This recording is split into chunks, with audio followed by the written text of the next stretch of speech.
Hi hello வணக்கம். நான் உங்கள் பைக் டாக்டர் கிருஷ்ணா. இன்றைக்கி நம்ம என்ன பண்ண போகிறோம்னா கிளாசிக் 350 செல்ஃப் ஒர்க் ஆகல என்ன கம்ப்ளைண்ட் சொல்லிட்டு பார்க்க போகிறோம். சரிங்களா, வாங்க வீடியோக்குள்ளே போகலாம். ஃபஸ்ட்டு இன்ஜின் ஆயில் ரிமூவ் பண்ணிடணும்.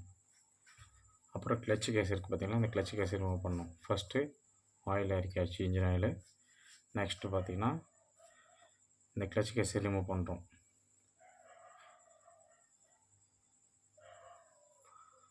அதுக்கு பிறகு பார்த்தீங்கன்னாக்கா டச் போல்டு எல்லாத்தையும் கேஸ் போல்டு எல்லாம் கழட்டிட்டு டச்சு கேஸை கழட்டி வெளியே எடுத்தாச்சு. இவ்வளோ தான் கிளச் கேஸ் ரிமூவ் பண்ணுறதுக்கு ஈஸியான வழி. அது கிளச்சு செட்டு, கிளச்சு அசம்பிளி, அதுதான். அது கிளச் பெல்லு, அதுதான் செல்ஃபோட ஒன் வே கியர். இந்த கியர் போனதுனால தான் இப்போ நமக்கு செல்ஃப் ஒர்க் ஆகலை. இதுதான் கம்ப்ளைண்ட். அது timing chain pad, timing chain tensioner. இப்போ பேடு டென்ஷனரை ரிமூவ் பண்ணிவிட்டு அதுக்கப்புறம் பார்த்தீங்கன்னா செல்ஃப் ஒன் வே போல்டு கழட்டியாச்சு. கிளச் நெட்டு கழட்டணும். கிளச் நெட் 24 சைஸ் நெட்டு கண்ணு போட்டு கழட்டி கிளச் அசம்பிளியே வெளியே எடுத்தாச்சு. இதுதான் clutch set. Clutch plate 6 plate வரும். Steel plate 4. ஓகேங்களா.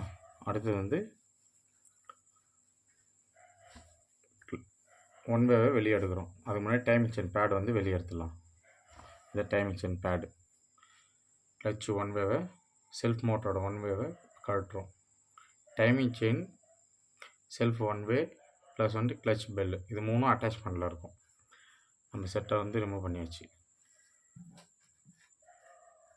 இப்போ பார்த்தீங்கன்னா அதுதான் செல்ஃப் எடுக்கிறதுக்கு காரணம். அதுதான் இந்த கியர் இருக்குது பார்த்தீங்கன்னா, அந்த கியரில் பால் செட் வரும், பேரிங். அது கியரோட செல்ஃப் கியரோட கனெக்டில் இருக்கும். அதுதான் அதில் அந்த பால்ஸ் அடிக்க வரும். அது மேலே ஒரு ஸ்ப்ரிங் ஒன்று வரும். அந்த ஸ்ப்ரிங்கே இல்லை, சுத்தமாக கட்டவே ஆகி போயிடுச்சு. அந்த பால்ஸ் எல்லாம் தனியாக கொட்டி போயிடுச்சு. அதனால தான் செல்ஃப் ஒர்க் ஆகலை. அது கிளச் வாஷரு, கிளச்சு ஷாஃப்ட்டு ஈஸியாக சுற்றலாம். ஆனால் கனெக்ட் ஆகிற ஷாஃப்ட் இது சுற்ற முடியாது. அது செல்ஃப் கியர்.